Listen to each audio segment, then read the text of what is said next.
Yes, but I meant,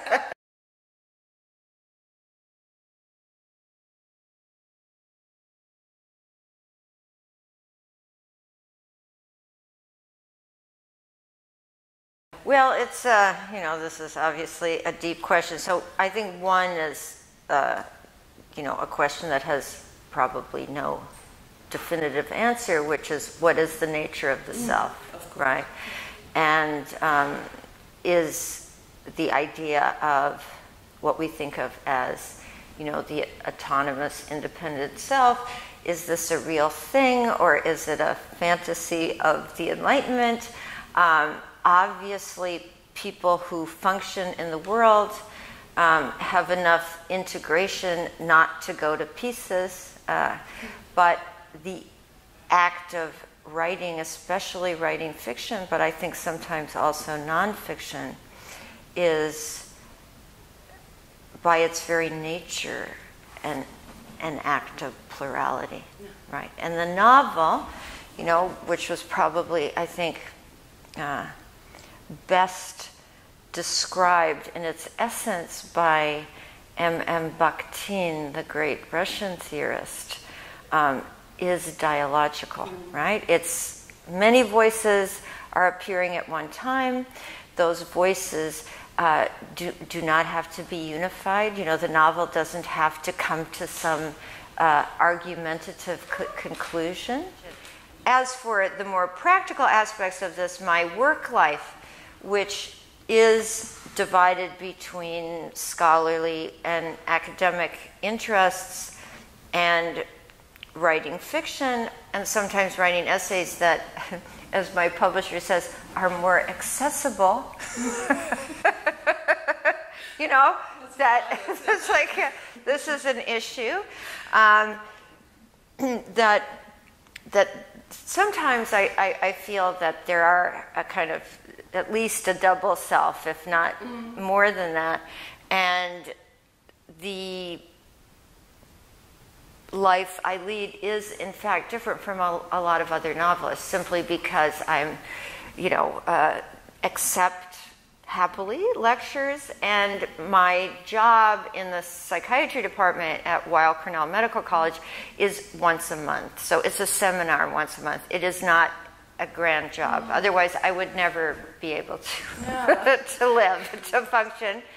And also, in terms of family life, what I have now is, you know, a husband, and we live together and take care of each other. So it's different from having a family life with children and school and more orderly dinners. And actually, I have to say, this is a great time of life if you're well. You know, so that being, you know, older, 64, and working all the hours that I want to work, and then, you know, having a partner, you know, rather than a child. And my child now is 32 and a grown-up woman who just got married. So she and her husband, you know, are friends too. Yeah. This is very pleasant, you know. So for all the people out there who are just, you know, who are waiting to become this time of life can be really wonderful. Oh, great.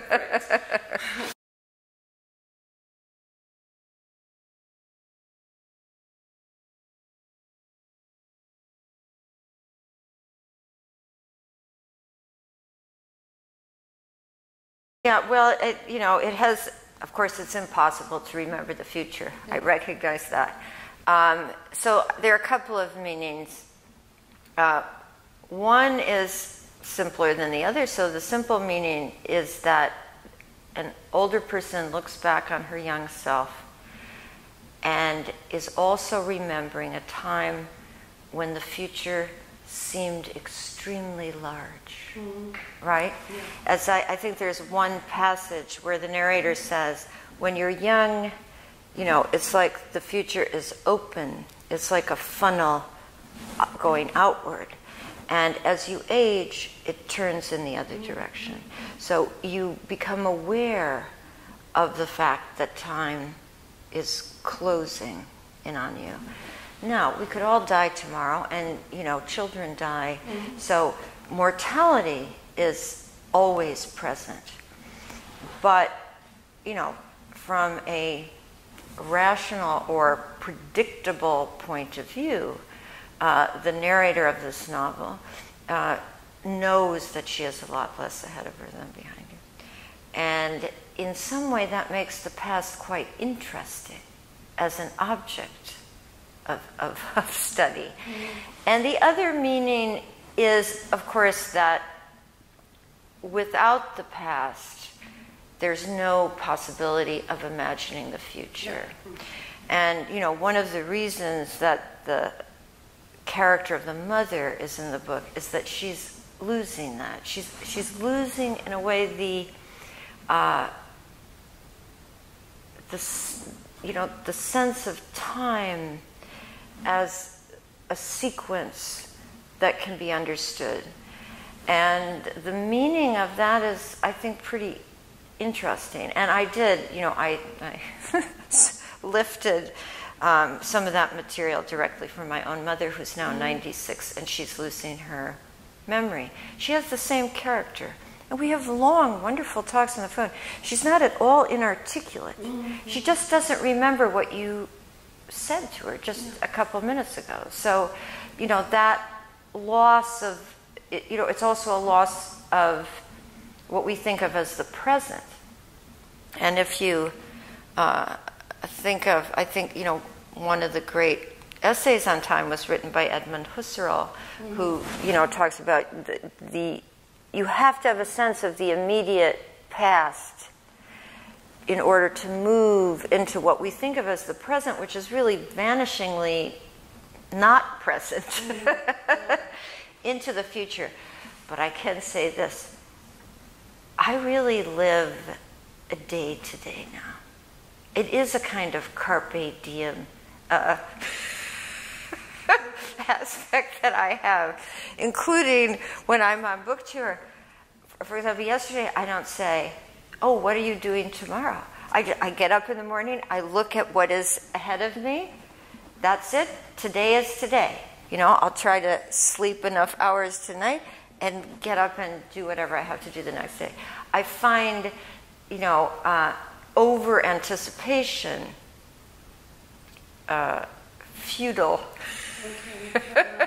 And when I'm in my more, my real life, so to speak, then I just, I get up really early, I go to my desk, and I just get on with it.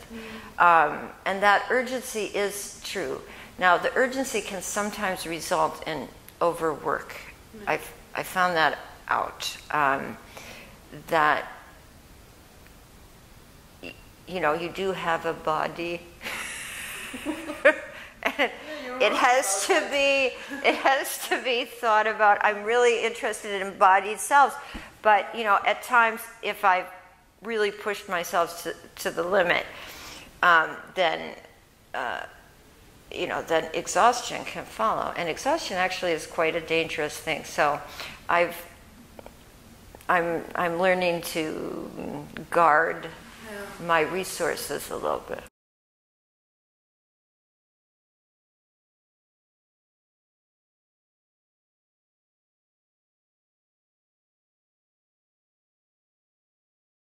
Yeah, I think so. And of course, as we know, there is something utterly ineffable about time, the experience of time.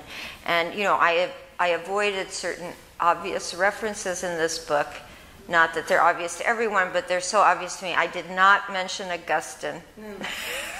Chapter 11. I go, nope, not going to do that. I did not mention Husserl and, time consciousness. I wanted to sort of leave out some of those obvious things.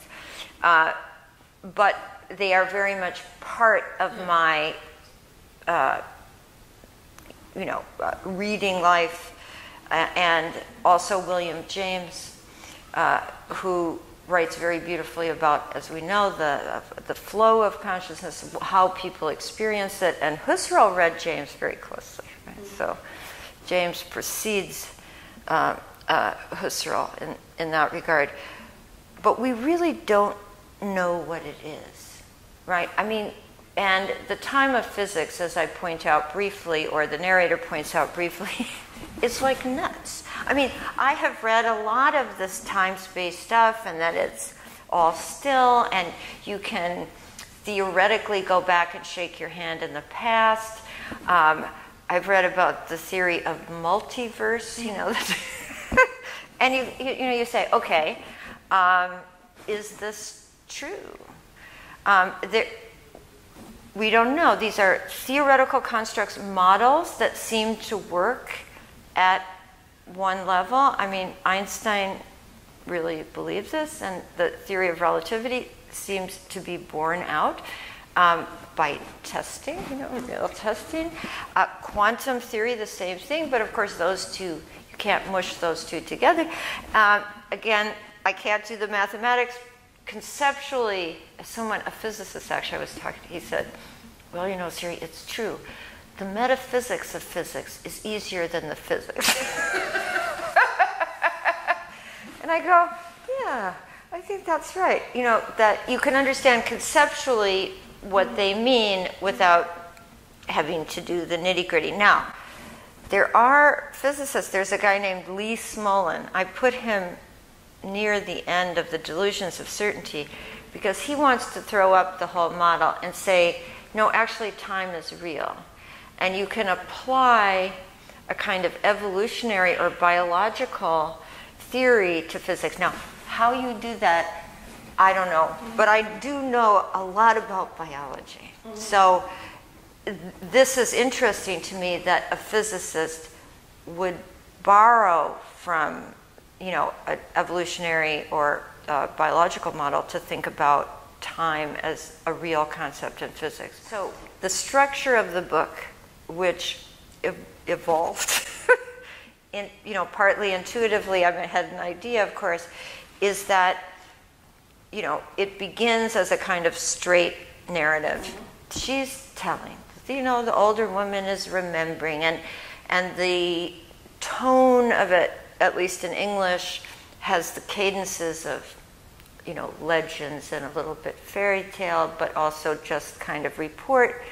And then as the book starts to introduce these other times, you know, the imaginary time of the novel she's trying to write that she can't write, and then the journal entries, which is, of course, the real intrusion of the past and the present, because that she really was writing it then. And as the book goes on, all these things begin to blend. So suddenly you have, you know, the introspective detective who was just an idea in her mind actually entering the pages of the book. So the imaginary then is, you know, embodied in the novel itself. And so that kind of mixing was really the idea. And after I finished, not while I was writing it, but after I finished, I thought to myself, you know, this book is an origami. You know, that it starts as a flat piece of paper, and then that paper starts to fold in on itself, and then I had this little image. So what is it? So it's like one of those birds, you know, in flight. And that was the kind of structure, and that, you know, it's essentially a comedy, but it's about, I think, rewriting the past, rewriting. You know, the very heart of the novel is this traumatic experience, which very quickly is invaded by this sort of deus ex machina characters, you know, from, in a way, another reality, who, you know, Lucy comes with the broom to save the day, if you will. And at that moment, you know, I think it becomes about trying to redress, repair, rewrite the trauma. Yeah. And be free. And, you know, this is, I think, the, you know, what I've come to believe, you know, and it's not something that I have always believed. Partly it was connected to when I was working with psychiatric patients as a volunteer. I realized that the act of writing, that when I went in, I thought, well, maybe this is just a distraction. You know, a nice distraction. I'm going to do the best I can. That it really did have therapeutic possibilities, yeah.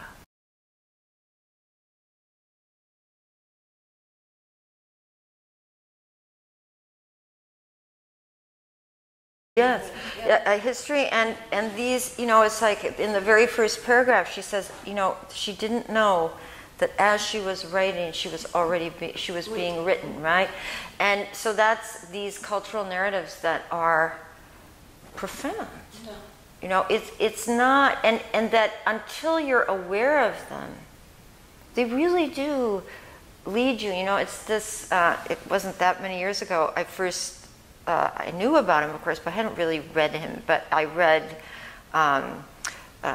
Bourdieu, and the idea of habitus. And of course, I realized then, and then later I looked up some scholarly material on it, but it seems very clear to me that Bourdieu was influenced by Simone de Beauvoir without ever really saying it and being a little hostile to her. But I think it was because of the influence. So, you know, when Beauvoir, who, as we know, did all this biological research, you know, the whole beginning of the second sex is really like zoology and biology. She was a sponge. She just internalized all this. So it was never that de Beauvoir denied, you know, what we call sexual difference, but her idea of, you know, becoming, you know, not being born, but becoming a woman is very, something that Bourdieu, I think, understood very well. So habitus is what they're both talking about. And, you know, I became a feminist at 14. I, you know, was like very adamant about the women's liberation movement. But I did not understand, even with all my reading, until I was older, how deeply ideas of authority and these, well, really in some way authoritarian narratives of masculinity have defined all of our lives, you know, not just women, but men and, you know, everybody in between. And it's been, for me personally, very liberating to understand this.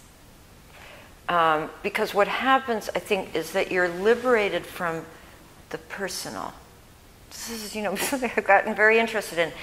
That you understand that what you understood as personal or private acts of hostility or cruelty or, you know, a threshold breaking were not about you, right? They were written in to the way things work structurally, and you suffered for it. But it wasn't, you know, because of some like personal character flaw. You see, I think this is quite liberating. So, and, you know, I realized, I mean, I wrote it in a kind of fever, but the sexual assault is, you know, set up in such a way that, you know, that the two people feel that, both of them feel in the initial encounter that they're going to go to bed with each other. Mm-hmm. She's attracted, he's attracted. This is like a one-night stand, a fling, a sexual encounter that promises to be kind of fun. And as the evening unfolds, what happens is that he realizes that he didn't pick up the person he thought he was going to pick up. And he wants to punish her. And the punishment is not just for not being the person, but, you know, if you want to look at it as errors, it's mentioning Marx and then talking about Freud's cocaine papers, and the hostility grows. So this is about punishment. And that is something, that I made it up, but the emotional reality of that is something I've experienced over and over and over again. And, being able to understand the politics, if you will. You just remember in the old women's liberation movement, the personal is political and the political is personal. I think this is true.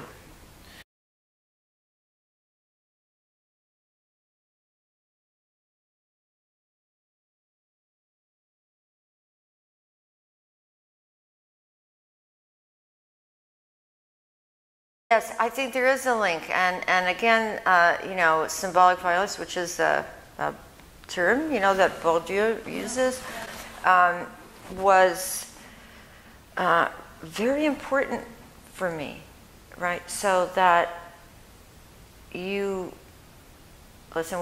making distinctions is important. As there's one moment near the end of the book where she says, Wittgenstein isn't going to help you if someone throws you against the wall.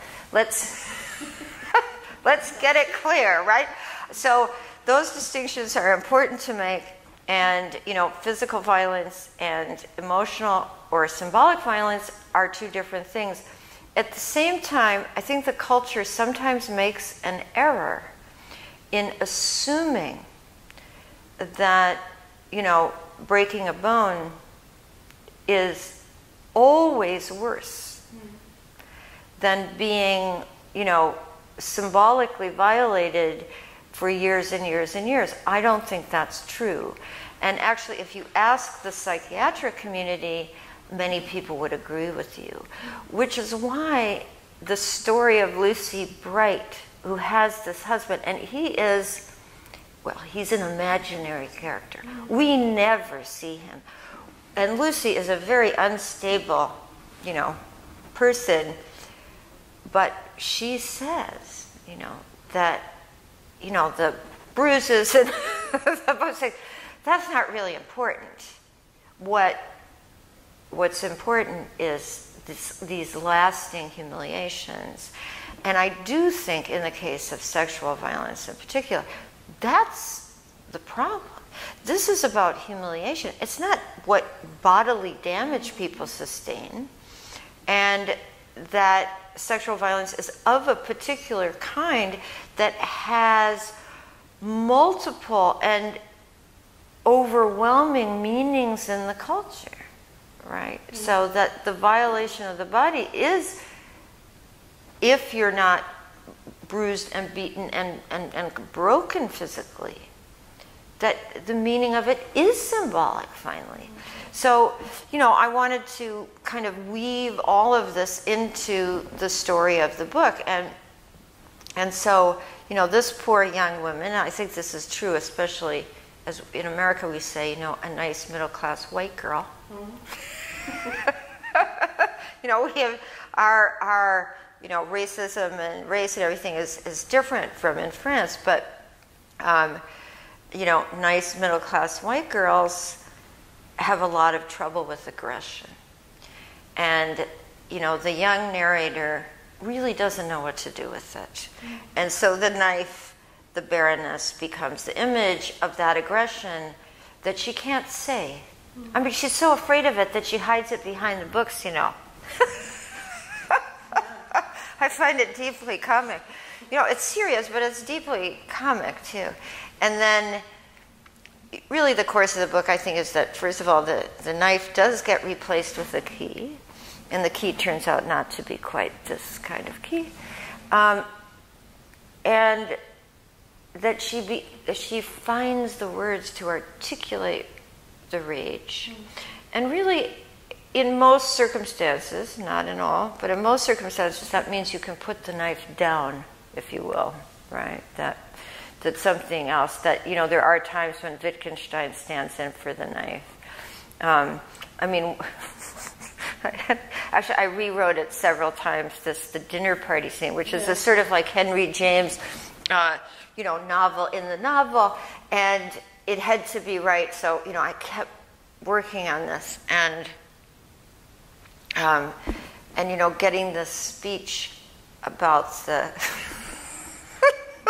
the self-other and the problem of other minds, and I thought, well, it doesn't matter whether people really understand the coherent argument against the problem of other minds in analytical philosophy. It doesn't matter. What matters is that she is showing up this guy, and he's so startled, and of course, her aggression is very real.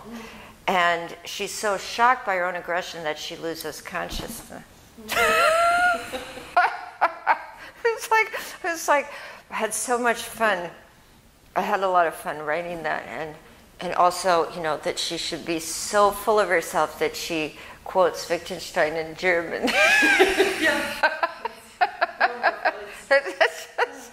It's like, okay, all the guns are out now.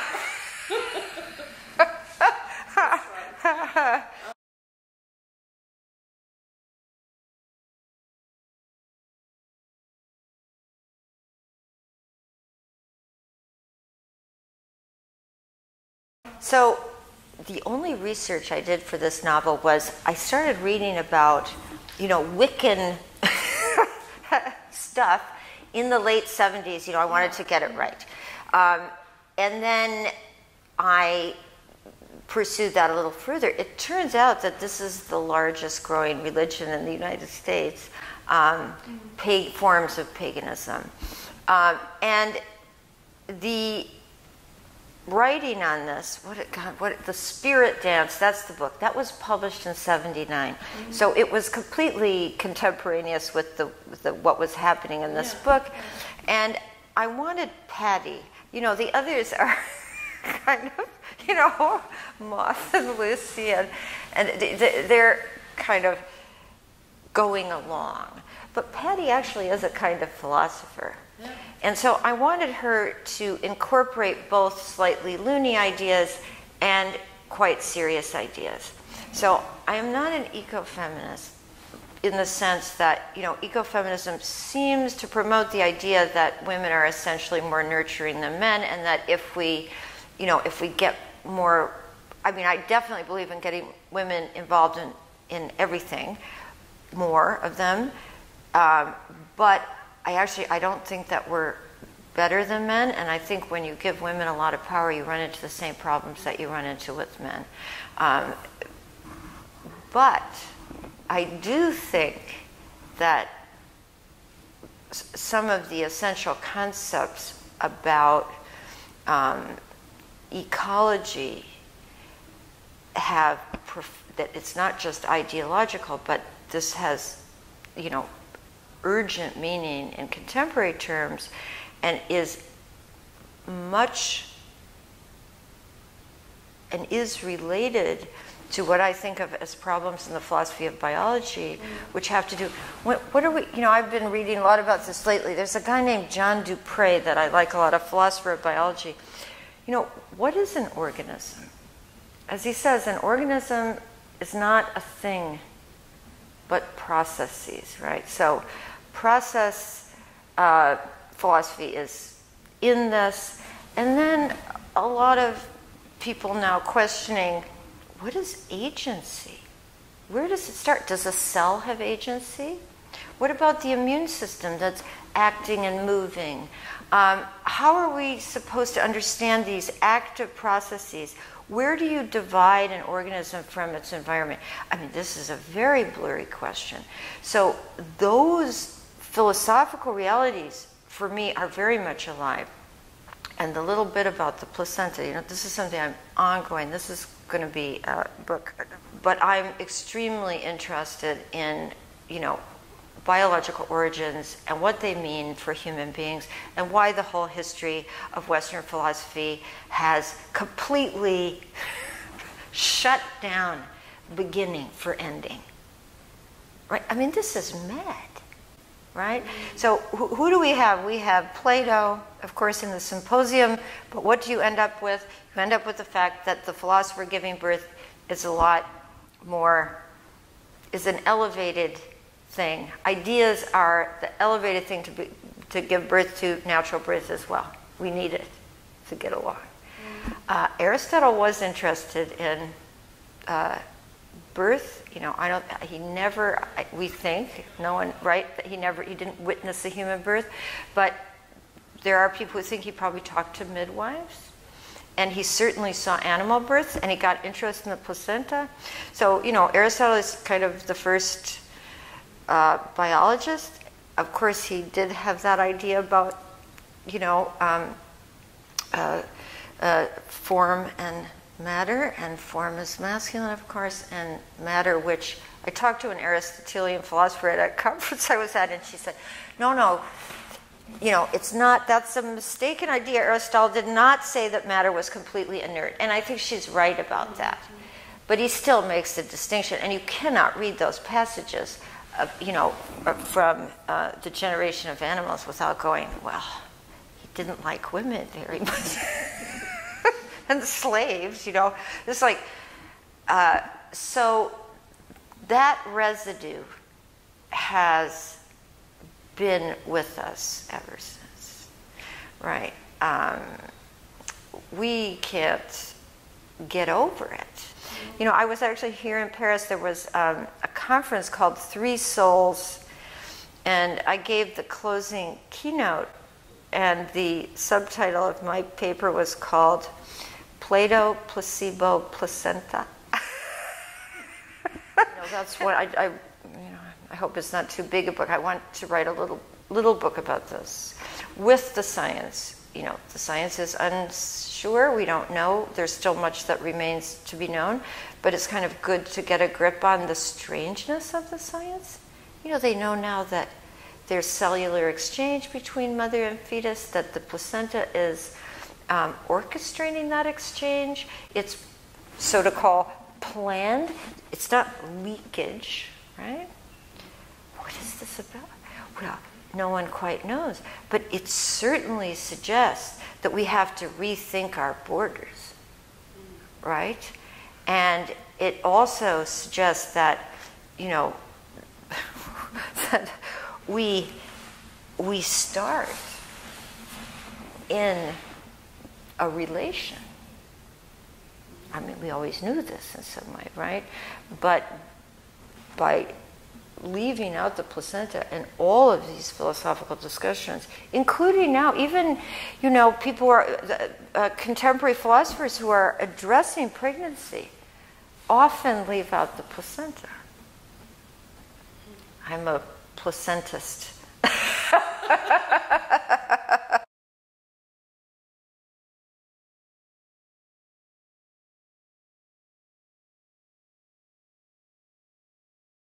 One story has become another.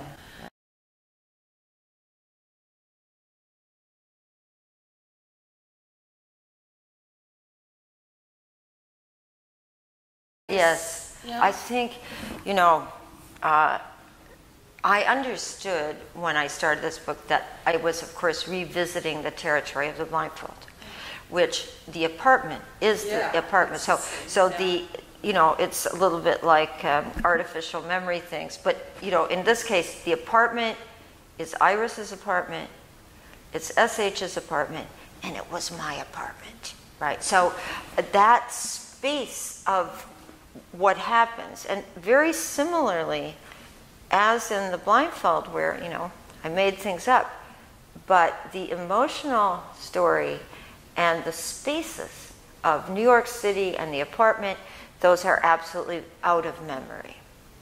And I do think, and again, this is a little more on hindsight than while I was doing it, that the memories of the future is a kind of recuperation of the wounds of the blindfold.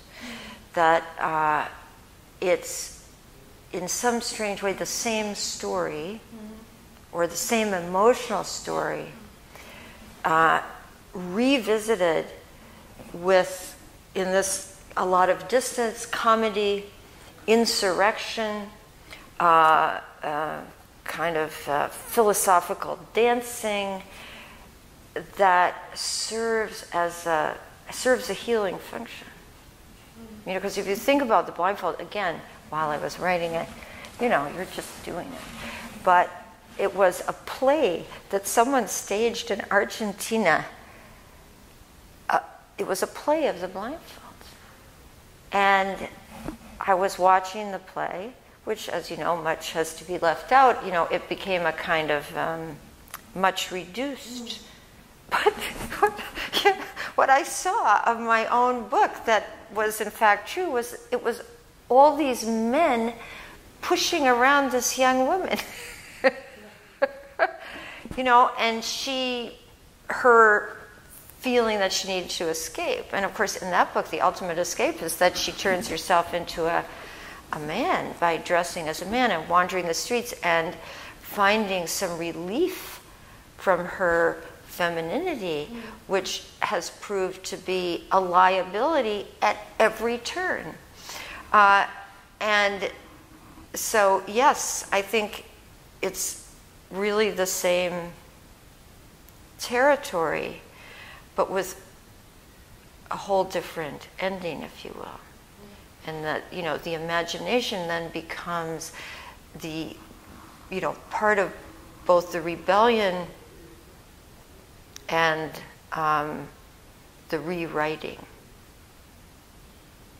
Yeah, because, you know, poor Iris just, she ends up running. You know, she wants out, but she doesn't know how to get her way up, if you will. So, you know, that's why it is about flight. Yeah. You know, these two ladies just go up. Yeah, I think so. Yeah. I think so, you know, and then you, like, you know, what do you do now? But I think, yes. And of course, in the, you know, we mentioned Bakhtin earlier. Yeah. The freedom allowed by this form it's really quite extreme once you embrace it. You know, I think a lot of people were completely befuddled. You know, what is this? And you know, someone I think. And it wasn't that it was a bad or negative review. People congratulated me on it, but it was in the New York Times, and this woman clearly had no idea where she was walking. I mean, it was just like, and she got completely obsessed with the physics thing and Minkowski space-time, and then she tells about going to talk to a physicist about this. Well, the physics stuff is really just a way to move the reader into thoughts about the library. But yeah, so once you embrace the possibilities of the novel that are very old, I mean, Don Quixote is in there because, of course, Don Quixote, everything happens in Don Quixote that's going to happen over the course of centuries in the novel, which is quite amazing, right? It's like, Cervantes plays with all the possibilities. It's a little like early cinema, right? They figure out how to do everything. But yeah, when you embrace it truly, I mean, when you're not interested in writing some kind of, you know, boring 19th century or, you know, kind of fixed conventional novel, the possibilities are immense. It's so fun. Yeah. So the pleasure, you know, and I think too, yeah, you know, now it's sort of time to embrace the fun of things too, you know. I mean, it doesn't mean you can't be serious, but it's play is a good thing.